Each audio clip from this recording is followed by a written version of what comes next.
أعوذ بالله من الشيطان الرجيم بسم الله الرحمن الرحيم يا أيها الذين آمنوا هل أدلكم على تجارة تنجيكم من عذاب أليم تؤمنون بالله ورسوله وتجاهدون في سبيل الله بأموالكم وأنفسكم ذلكم خير لكم إن كنتم تعلمون.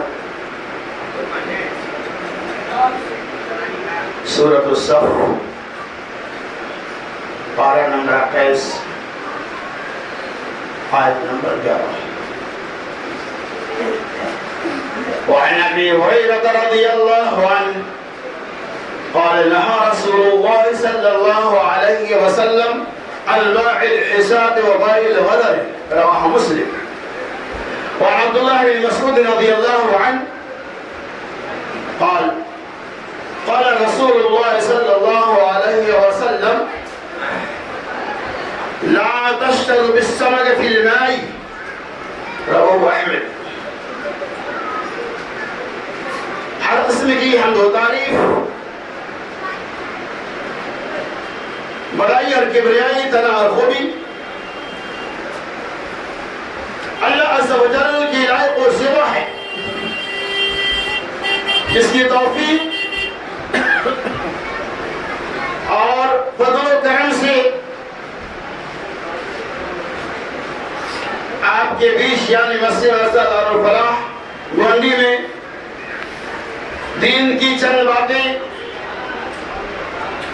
پیش کرنے کا موقع ملا. اللہ تعالی ہماری اور عام کی قبول فرماتے ہوئے سنو ہوئی تمام باتوں کے اوپر عمل کثیر کی توفیق رحمائے آمین یا رب العالمین. آج میں نے جس موضوع کا انتخاب کیا ہے وہ موضوع ہے تجارت کے حلال اور حرام و ذرائع. تجارت پیشہ یہ نبی علیہ السلام کی صحابہ کرام کی سنت مبارکہ ہے اور یقیناً شریعت کے اندر تاجروں کا ایک مقام اور ایک حیثیت ہے. بس اوقات نبی اکرم صلی اللہ علیہ وسلم نے تاجروں کی تجارت میں برکت کے لیے دعائیں بھی کی اور دنیا کا حساس باساز انسان وہی ہو سکتا ہے جو تجارتی دنیا میں سب سے آگے ہے. جیسے کہ آپ جانتے ہیں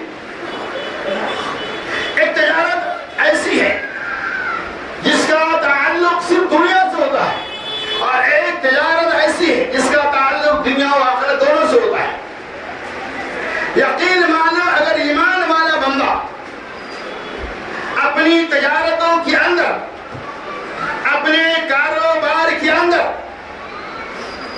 شریعت مطہرہ کو مد نظر رکھتا ہے اس بندے کے لیے دنیا میں بھی کامیابی ہے اور آخرت میں بھی کامیابی ہے. جیسے کہ اللہ تبارک و تعالیٰ نے ارشاد فرمایا یا ایھا الذین آمنوا هل ادلکم علی تجارۃ تنجیکم من عذاب الیم. کہ اے ایمان والو کیا میں تم کو ایسی تجارت نہ بتاؤں تنجیکم من عذاب الیم جو تمہیں دردناک اور خطرناک عذاب سے بچا لے. تؤمنون باللہ ورسولہ یہ کہ تم اللہ پر اور اس کے رسول کا پر ایمان لو. وتجاہدون فی سبیل اللہ باموالکم وانفسکم اور اپنے جان و مال کے ذریعے اللہ کے راستے میں جہاد کرو. اللہ تبارک و تعالی تمہارے گناہوں کو بخش دے. وَأَنْتُمْ ذَلِكُمْ خَيْرٌ لَكُمْ إِن كُنتُمْ تَعْلَمُونَ تمہارے لیے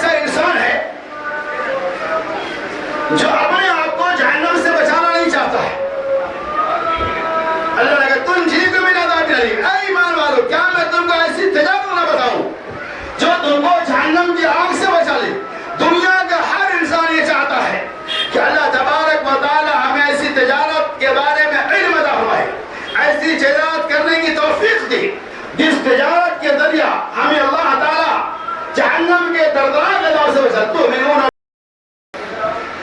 بہت ساری تجارتوں کے راستے ہم نے ہموار کر لی جن میں کا اکثر بیشتر حصہ ناجائز ہے، جن میں کا اکثر بیشتر حصہ حرام پر مبنی رسم ہے، لیکن ہم اس کے اندر بری طرح ملوث ہے۔ انشاءاللہ میں انہیں باتوں کی نشاندہی کروں گا، لہذا اللہ سے دعا کہ اللہ تعالیٰ ہمیں اور آپ کو صحیح سمجھ کی توفیق رفیق رحمائی۔ تجارت جس کے اندر لفظ 5 الفاظ کے مجموعے کا نام تجارت ہے۔ تا جیم الف را تا، تجارت جس کا معنی ہوتا ہے، تا کا مطلب ہوتا ہے تجارت، شین کا مطلب ہوتا ہے جدوجہد، را کا مطلب ہوتا ہے راست گوئی، الف کا مطلب ہوتا ہے امانت داری، پھر جو آخر میں تا تجارت اس کا مطلب ہوتا ہے ترقی۔ یعنی ان تمام چیزوں کے مجموعے کا نام تجارت ہے۔ تجارت کے اندر ایمانداری کو بھی ملوث رکھنا ہوگا، تجارت کے اندر راست گوئی کو بھی غالب کرنا ہوگا، تجارت کے اندر جفا کشی اور محنت بھی کرنا ہوگا، تب جا کر آپ کا تجارت کامیاب تجارت ہوگا، آپ ایک بہترین تاجر کے نام سے جانے جائیں گے۔ یقین مانو تجارت کے اندر اللہ عز و جل نے بے شمار برکتیں رکھی۔ صحابہ کرام کی پوری تاریخیں موجود ہے، پہلے مجھے اس طرح نہیں آنا ہے۔ اتنے بڑے بڑے صحابہ تھے جنہوں نے ایک اپنے 100 اونٹ کو 100 اونٹ غلے سے لدے ہوئے صدقہ کر دیا۔ کتنے بڑے تاجر تھے وہ۔ یقیناً تجارت کے اندر برکت ہے۔ اور بات ہے کہ آج ہم مسلمانوں نے تجارت پیشہ کو ترجیح نہیں دیا، بس جو مل گیا آمانت نہیں، کوشش یہ کرنی چاہیے، کامیابی اللہ کے ہاتھ میں ہے۔ ہمارے مراد کے اندر مقصد وہ اللہ رب العالمین کے اوپر ڈیپینڈ ہے۔ تو تجارت پیشہ بہت بہترین ذرائع ابلاغ ہے، اسی کے اندر ترقی اور کامیابی ہے۔ لیکن ایسی تجارت جس کی حرمتیں کتاب و سنت کے اندر موجود ہے، ہمیں اسے فروغ نہیں دینا چاہیے، ہمیں ایسی تجارتوں پہ عمل نہیں کرنا چاہیے۔ ورنہ کوئی انسان اگر مالدار بنتا ہے، لوگ کہتے ہیں نا مالداری اچھی چیز، حالانکہ کہیں بھی ایسی حدیث نہیں ملیں گی کہ نبی اکرم صلی اللہ علیہ وسلم نے مالداری سے پناہ مانگی ہوگی، نہیں، بلکہ اللہ کے رسول اس کے بعد یہ دعا کرتے ہیں، اللہم انی اسألک الہدی والتقی والعفاف والغنی، اے اللہ مجھے مالدار بنا دے۔ چونکہ اگر آپ کے پاس دولت ہے تو آپ دین کے بہت سارے کام کو دولت کی بنیاد پر، ثروت کی بنیاد پر، مالداری کی بنیاد پر انجام دے سکتے ہیں، اور مالداری کی بنیاد پر جنت کی ضمانتیں بھی لی گئی ہیں۔ آپ نے روایتیں سنی ہوگی، بخاری وغیرہ کی روایتیں ہیں، ترمذی کے اندر یہ روایت آئی، کئی طرح سے روایت آئی۔ حضرت ابو ہریرہ، ہم کہتے ہیں نا ارے مالدار ہونا کوئی ضروری نہیں، کیا ضرورت ہے مال کمانے کی، اتنا ہے بس ہے، ایسا کوئی ضروری نہیں۔ ایک حدیث سنی، حضرت ابو ہریرہ رضی اللہ تعالیٰ کہتے ہیں نبی اکرم صلی اللہ علیہ وسلم کے پاس غربا اور فقراء کی جماعت حاضر ہوتی ہے اور کہتی یا رسول اللہ صلی اللہ علیہ وسلم، ہمارے جو عمرہ ہے، جو مالدار ہے، وہ تو آگے بڑھ گئی۔ انہوں نے بحث کی اور کہا اللہ کے رسول صلی اللہ علیہ وسلم جس طرح سے ہم نماز پڑھتے ہیں وہ بھی نماز پڑھتے ہیں، جس طرح سے ہم روزہ رکھتے ہیں وہ بھی روزہ رکھتے ہیں، جس طرح سے ہم نوافل کا اہتمام کرتے ہیں وہ بھی کرتے ہیں، لیکن فرق یہ ہے کہ وہ صدقہ اور خیرات بھی کرتے ہیں، غلاموں کو آزاد بھی کراتے ہیں، زکات بھی نکالتے ہیں۔ اے رب العالمین، ہمارے پاس تو کچھ ہے نہیں، اس کے علاوہ ہم کیا کریں؟ اے اللہ کے رسول صلی اللہ علیہ وسلم، آپ مجھے کوئی نسخہ کیمیا بتائیے تاکہ میں ان کاموں کو انجام دے کر صحابہ کرام سے، وہ صحابہ جو مالدار ہیں، جو مال کو خرچ کر کے نیکیوں میں آگے بڑھتے ہیں، اے اللہ کے رسول سرکار حبیب صلی اللہ علیہ وسلم، آپ مجھے نسخہ کیمیا دیجئے تاکہ میں اس کیمیا کو اپنا کر میں ان صحابہ سے آگے بڑھ جاؤں۔ نبی اکرم صلی اللہ علیہ وسلم نے ساتھ یہ تصویر فاطمہ دیا، ہر نماز کے بعد ان تصریحات کو پڑھ لیا کرو، اور خوش ہو گئے صحابہ کرام، آگے تصویر گننا شروع کر دیے۔ چند دن بھی نہیں ہوا مالدار صحابہ کرام کو اس کی خبر بھی گئی، اس کا علم ہو گیا، وہ بھی یاد کر لے گننا شروع کر۔ غربا کی جماعت میں دیکھا وہ اللہ کے رسول کے بعد جا کر شکایت کرتے ہیں، کہتے ہیں یا رسول اللہ یہ دین کے معاملہ میں کمپٹیشن ہے، آج ہمارا معاملہ دنیا کے ہمارا کمپٹیشن دنیا کے معاملہ ہوتا ہے. صحابہ نے کہا یا رسول اللہ معاملہ تو ایسا ہے جو نسخہ آپ نے ہم لوگوں کو دیا تھا وہ عمرہ بھی لے لیے, مالدار صحابہ بھی لے لیے, اب کیا ہوگا؟ تب اللہ کے رسول صلی اللہ علیہ وسلم ذالک فضل اللہ یؤتیہ من یشاء واللہ ذو الفضل العظیم. اللہ تبارک و تعالی بڑا فضل والا ہے. اللہ جسے چاہے اپنا فضل سے نوازتے ہیں, اللہ جسے چاہے مالدار بنا دے. اب کوئی راستہ نہیں. اس طریقے سے پتہ ہے سارا مالداری کی بنیاد پر بھی, دولت و ثروت کی بنیاد پر بھی آپ ایک دوسرے سے آگے بڑھ سکتے ہیں. اللہ تعالیٰ ہمیں حلال طریقہ سے مال کو حاصل کر کر اپنے اوپر بھی اور جائز مقامات کے اوپر بھی خرچ کرنے کی توفیق رفیق عطا فرمائے. اور اگر یہ تجارت حلال طریقہ سے ہے تو آپ کے لیے سوال ہے, جیسا کہ حضرت عبداللہ ابن مسعود رضی اللہ تعالیٰ عنہ کہتے ہیں نہا رسول اللہ صلی اللہ علیہ وسلم عن ثمن الكلب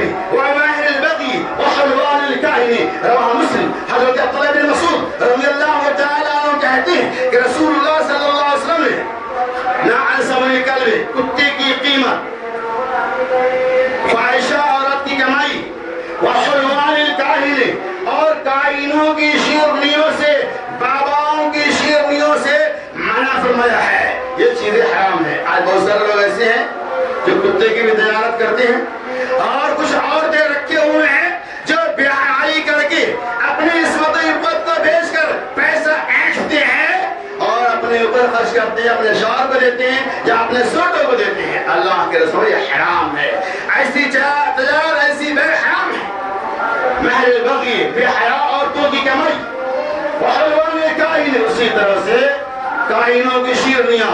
یہ بابا لوگ جو آج ریکھا دیکھی کرتے ہیں, آپ کو ہاتھ کو دے کر پیسہ بٹورتے ہیں اور بے شمار ایسے غلط کاموں کو اس بابا گیری کے نام پہ انجام دیتے ہیں جس سے قوم و ملت تف در تف کرتی ہے. تو اللہ کے رسول نے کہا ان باباؤں کی کمائیاں جو حرام طریقے سے کی جاتی ہے حرام ہے. وحلوان الکاہن ان کی شیرنیاں جو کچھ ملتے وہ حرام ہے. اور چلیے آگے. آج ہمارے بیچ کاروبار کے بہت سارے ذرائع ہیں, ان میں سے ایک بیوی ہے. اللہ کے رسول ہمیں سن لیا اور سے نہا رسول اللہ صلی اللہ علیہ وسلم عن حساد الوعی وباء الغرر.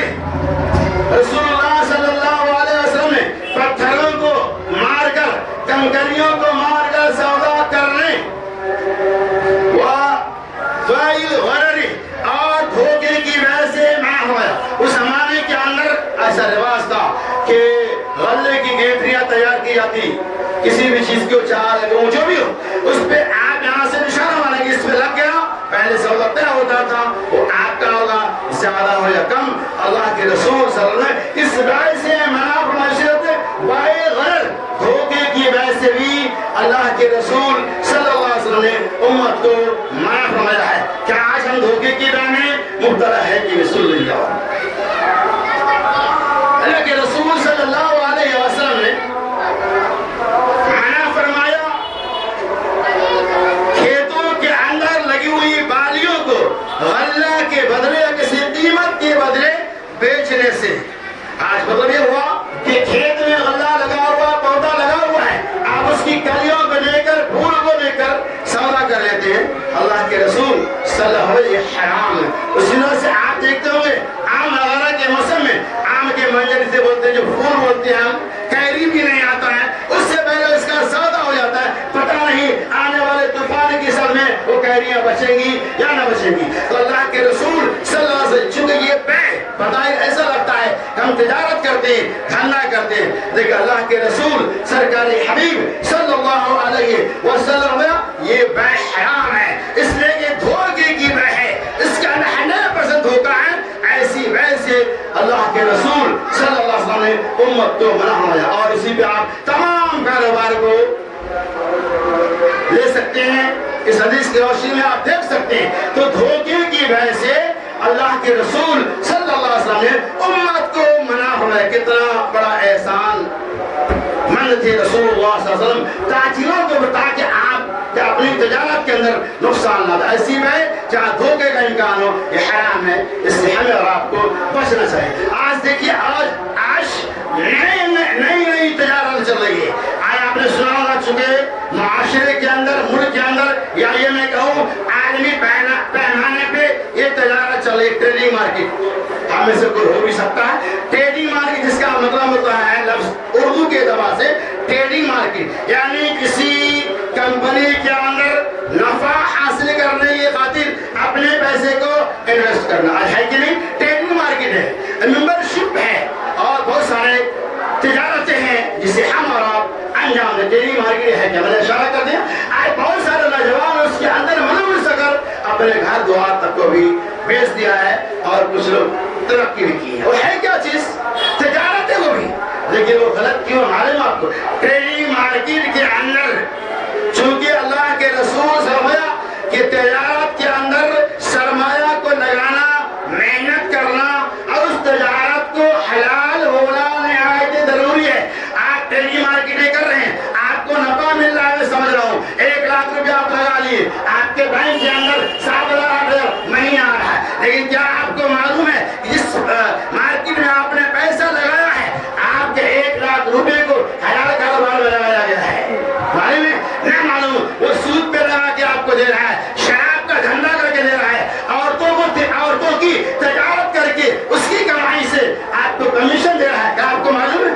تو یہ شبہ والی تجارت ہے، یہ غرض والی تجارت ہے۔ پتہ نہیں وہ کمپنیاں ہم کو دے رہی ہیں ظاہری طور پہ وہ حلال طریقہ سے کماتی ہے یا حرام طریقہ سے، اس بنیاد پر علماء کی فتح میں ہمارے پاس موجود ہے۔ ٹریڈنگ مارکیٹ اسلام کے اندر حرام ہے، کیوں؟ اس لیے کہ اس کے اندر دھوکہ دھڑی موجود ہے۔ اب بہت سارے نوجوان الحمدللہ بہت سارے نوجوان جن کے لاکھوں لاکھ حلال کمائی کو لے کر بہت ساری کمپنیاں بھاگ چکے، لہٰذا ایسی تجارت جس کے اندر شبہ ہو ہمیں اور آپ کو بچنے بچانے کی توفیق رفیق عطا فرمائے۔ اور چلیے آگے ایک تجارت کا دھندا یہ بھی چلا ہے، آج ہم لوگ روم بناتے ہیں، ماشاءاللہ بناؤ، کوئی بات نہیں، حلال طریقہ سے آپ جتنا چاہو کما لو۔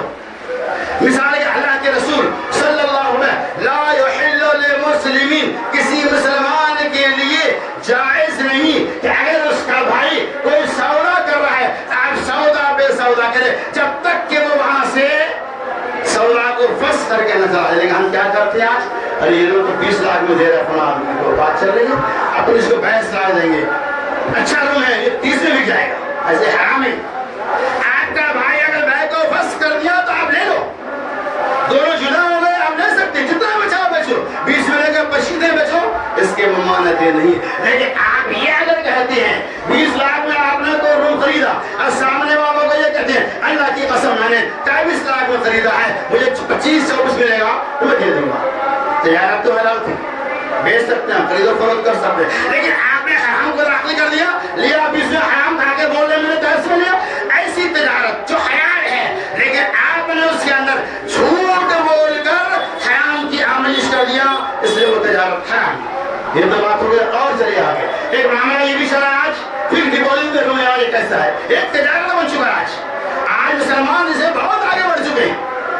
5 لاکھ 10 لاکھ روپیے پہ آپ کا 25 لاکھ کا لون 30 لاکھ کا لون لے لیا ڈپوزٹ پہ، اس میں بھاڑا ہونا نہیں، یہ جائز نہیں، یہ سود ہے، یہ بالکل سود ہے۔ آپ کسی بھی مفتی سے فتویٰ ہمارے حرام میں جائز نہیں ہے۔ ایک تو یہ چلتا ہے پیسی بولی پہ رونا، نمبر 2 دوسرا یہ چلتا ہے، یہ تو اور بھیان رکھے، آپ کے پاس روم بھی نہیں ہے، بھائی مجھے 5 لاکھ روپے دو، میں آپ کو 5,000 مہینہ بھاڑا دوں گا، اسٹینڈرڈ کروا رہے ہیں، روم کچھ بھی نہیں، 5 لاکھ روپے لے لیا اور مہینے میں آپ کو 5,000 روپیہ دے رہے۔ میرے بھائیو یہ بھاڑا پیسے کا بھی بھاڑا ہوتا ہے کیا؟ یہ بالکل حرام ہے، یہ جائز نہیں ہے، اس کی کوئی گنجائش نہیں ہے، ایسی تجارت اللہ کی لعنت ہو۔ اور چلیے اور ایک نیا شکم اور بھی چلا ہے، جب یہ علماء نے فتویٰ دیا کہ فی ذی پر روم لینا دینا دونوں حرام، تو تیسرا فتویٰ کیا نکالا گیا؟ سن لیجیے، یہ لوگ آپ کا 20 لاکھ کا ایگزامپل، سامنے والا بولتا ہے بھائی یہ لوگ بیچوں گا، سامنے والا یہ کہتا ٹھیک ہے آپ اس لوگ کو میرے ہاتھ سے 15 لاکھ میں بیچ دو، 20 لاکھ قیمت ہے 25 لاکھ کی 15 لاکھ میں بیچ دیا، اور یہ شرط لگائی جاتی ہے جب بھی 5 سال کے بعد میں آپ سے اس کو 15 لاکھ میں ہی بیچ دوں گا۔ یہ طریقہ ایس کر حرام ہے. ارے آپ نے سودا بیچ دیا, بات ختم ہو گئی, اس پہ کسی کا کوئی اختیار نہیں ہے. اب پھر 5 سال کے بعد 15 لاکھ روپے دے کر آپ اس سے پھر بیچ رہے ہیں, یہ بھی وہی طریقہ ہے. تو نئے نئے طریقے آج مسلمانوں نے تجارت کے معاملے میں رائج کر کے تجارت کے اندر جو اللہ تبارک و تعالیٰ کی طرف سے برکت تھی اس برکت کا خاتمہ ہو گیا. ایسی تجارت اسلام کے اندر حرام ہے. اللہ کے رسول صلی اللہ علیہ وسلم امت کو بار بار ایسی تجارتوں سے جس کے اندر دھوکہ دھڑی ہے منع فرمایا. اللہ تعالیٰ ہمیں احل اللہ البیع وحرم الربا, اللہ تبارک و تعالیٰ نے بیع خرید و فروخت کو حلال قرار دیا, وحرم الربا اور سود کو حرام قرار دیا. اس زمانے کے اندر لوگ ربا کو بھی کاروبار ہی سمجھ رہے تھے, سود پہ لے دینا یہ کاروبار سمجھا جا رہا تھا. اسلام جب آیا تو اللہ نے اعلان کر دیا احل اللہ البیع وحرم الربا, اللہ نے بیع کو, تجارت کو, کاروبار کو حلال قرار دیا اور سود کو حرام. ایک اور شکل کے اندر ہم کسی کمپنی میں جڑ گئے, ممبرشپ کا ماحول چلتا ہے. ایک آپ نے 1000 روپے جمع کیا, 3 ممبر بنانے, آپ کو اس سے بینیفٹ ملے گا. اس آدمی نے 3 کو بنایا, 9 ممبر بنایا, وہ اس سے آپ کو فائدہ ملے, جس طرح بنائے گا ملتے رہے گا. یہ بھی حرام ہے. کیونکہ تجارت کا مطلب ہوتا ہے سرمایہ لگانا اور اس پہ محنت بھی کرنا. سرمایہ آپ نے 1000 لگا دیا تو جو لگایا تو 3 سے ملے وہ ٹھیک ہے, لیکن 3 آدمی جو دے رہا ہے اس کے علاوہ اور 3 دے رہا اور 3 دے رہا, یہ ایکسٹرا ملتے آپ کو جا رہا ہے. آپ گھر بیٹھے ایسی بھی تجارت میں مسلمان مطلب گھر بیٹھے رہو اور کماؤ, کروڑ پتی بن جاؤ, یہ تجارت اسلام کے اندر حرام ہے. اور چلیے عبداللہ بن مسعود رضی اللہ عنہ قال رسول الله صلى الله عليه وسلم لا تشتروا بالسمك في الماء, رواه مسند احمد. حضرت عبداللہ بن مسعود رضی اللہ تعالی عنہ کہتے ہیں رسول اللہ صلی اللہ علیہ وسلم کہ ایسی مچھلیاں جو پانی کے اندر ہے اس کا بیچنا حلال نہیں ہے. مطلب مچھلی پانی کے اندر ہے کہ کبھی کوئی انڈا ڈالا جاتا ہے, اس کے چھوٹے بچے ہوتے ہیں اور ہم پانی کے اندر مچھلی ہے اور اسے بیچ دیتے ہیں. اللہ کے رسول صلی اللہ علیہ وسلم نے لا تشتروا بالسمك في الماء, وہ مچھلیاں جو پانی کے اندر ہے اس کا بیچنا حرام ہے. مچھلیاں اگر پانی سے باہر آ جائے تو آپ جیسا چاہو بیچو. کیا پتا چلا اس بیع کے اندر غرر ہے, دھوکہ دھڑی ہے, لہذا ایسی تجارتوں سے اللہ کے رسول صلی اللہ علیہ وسلم نے ہمیں اور آپ کو منع. کیا بتانا, تجارت کے بہت سارے ایسے ذرائع ابلاغ ہے جسے ہم نے اپنے معاشرے کے اندر رائج کیا ہے جو شریعت کے اندر بالکل حرام ہے. کچھ تجارتیں حلال, مثلا ایگزامپل دے رہا ہوں, بس میرا وقت ہو چکا ہے. ایک BC چلتی ہے معاشرے کے اندر, 20 آدمی ہے, 1000 روپے جمع کیا, سب 20,000 ملا, کسی ایک بھائی کا اٹھا اس کو دے دیے, الحمدللہ یہ تو تعاون ہے, امداد ہے, یہ تو حلال ہے. ایک طریقہ یہ ہے کہ 20 آدمی رکھا, سب آدمیاں موجود ہے, جو پہلے بولے گا مجھے چاہیے اس کو ملے گا 15,000, 13,000, 12,000, 10,000, کم سے کم ملے گا, بھرنا اسے 20,000 روپے. یہ حرام ہے. ایک حلال, ایک ہی بیع کے 200, ایک حلال ایک حرام. کیوں؟ وہ ہم نے ایسا کیا, لہذا ہم اپنے من چاہی اور نفس چاہی تجارتیں کر لیں گے. اسی لیے آج ہماری تجارتوں کے اندر سے برکتوں کا خاتمہ ہو گیا. لہذا اللہ سے دعا کر دو اللہ تعالیٰ ایسی تجارت جو حرام ہے, جس کے اندر دھوکہ اور دھڑی موجود ہے, ہمیں اور آپ کو بچنے بچانے کی توفیق عطا فرمائے.